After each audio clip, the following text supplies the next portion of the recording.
તુલસીદાસજી મહારાજ એવું કહે છે કે જેનામાં 4 વસ્તુ હોય એ ગુરુ બનવાને લાયક હોય.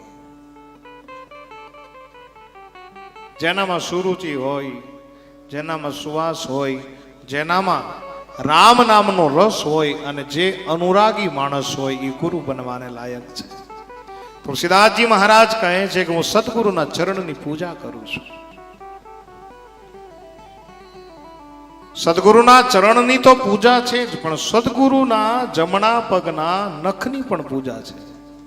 શ્રી ગુરુ પદ નખ મની ગન જ્યોતિ. નખ કેવા છે? બોલે ગુરુના નખ મણી સમાન છે. અને તમને એક સિક્રેટ વાત કહું,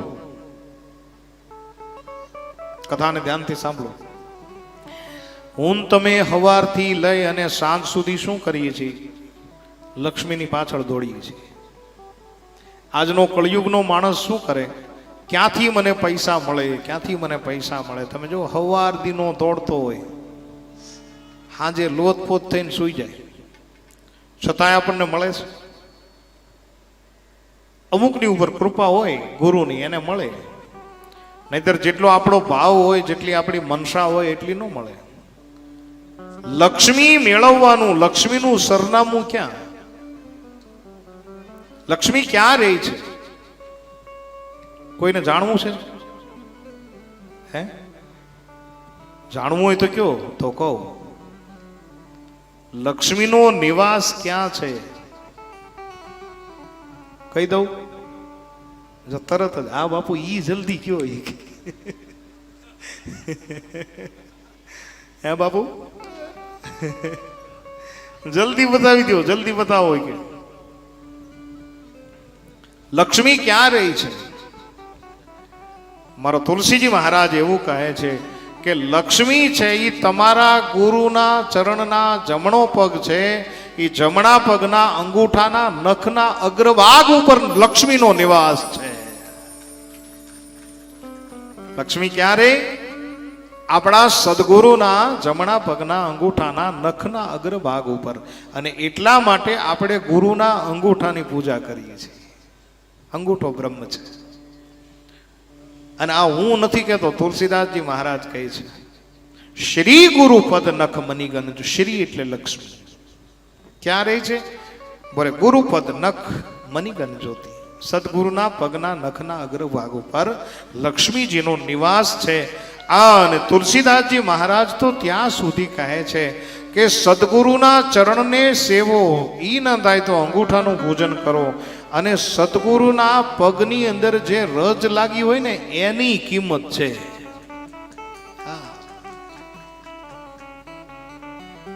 મારો તુલસીજી કહે છે કે મારા ગુરુના ચરણની રજને હું મારી આંખની અંદર આજુ તો શું થાય? આપણા કવિઓ ગાય છે કે એ સખી હું જન્મની આંધળી મારા સદગુરુએ દઈ દીધી. આ જન્મથી લઈ અને આપણે તો આંધળા હોઈએ છે.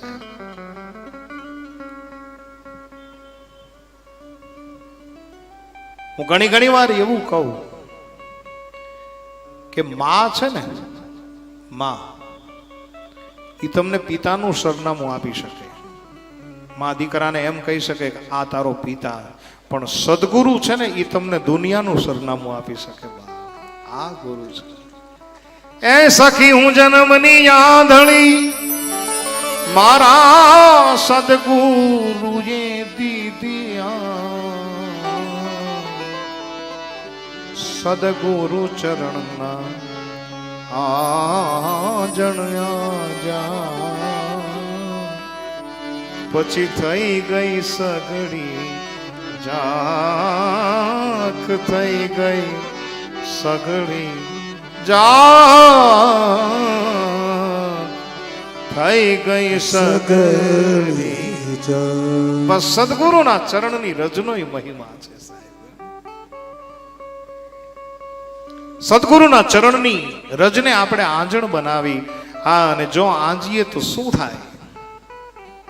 હું ઘણી વાર મારી કથાની અંદર કીધા કરું કે એક સામાન્ય કાજળ આંજો ને બાપ, બેનો છે એ આંખની અંદર કાજળ આંજે. શું કામ? આંખને આંખની અંદર કાજળને આંચશો તો આંખ સુંદર દેખાશે. સામાન્ય કાજળ આંખની અંદર બેનો આંચે તો શું થાય? બોલે આંખ સુંદર દેખાય. પણ સદગુરુના ચરણનું આંજણ જેણે આંચ્યું છે એને દુનિયા સુંદર દેખાય. આ વાત છે. સામાન્ય કાજળ આંચશો તો શું થાય? બોલે આંખ્યું સુંદર દેખાશે. અને સદગુરુ ચરણની આંજણ જો તમે આંજશો તો ઘટના ઈ ઘટશે કે તમને દુનિયા સુંદર દેખાવા મળશે. તમને દુનિયાની અંદર દરેક માણસોની અંદર રામ દેખાવા મળશે. આ કૃપા છે. અને એટલા માટે હું કહું છું કે ગુરુ કૃપા હિ કેવલમ. ગુરુ કૃપા કેવલમ. સદગુરુની કૃપા મારા ને તમારા ઉપર બની રહે. મારો તુલસીજી એવું કહે છે કે આંજણ આંજા પછી ઉગર હી બિમલ બિલોચન હી કે મેટ હી દોષ દુઃખ ભવરજની કે. આ જે દોષો છે એ મટી જાય છે. સદગુરુ ચરણના આંજણ આંજી લ્યો પછી શું થાય? બોલે સૂજ હી રામ ચરિત મનીમાં. દુનિયાનું દર્શન દેખાવા માંડે, દુનિયાની અંદર રામ દેખાવા માંડે. અને એક વખત સદગુરુને જો સેવશો, એક વખત સદગુરુ મહારાજના થઈ જશો તો મારો તમારો મનખો સફળ થઈ જશે. બાપ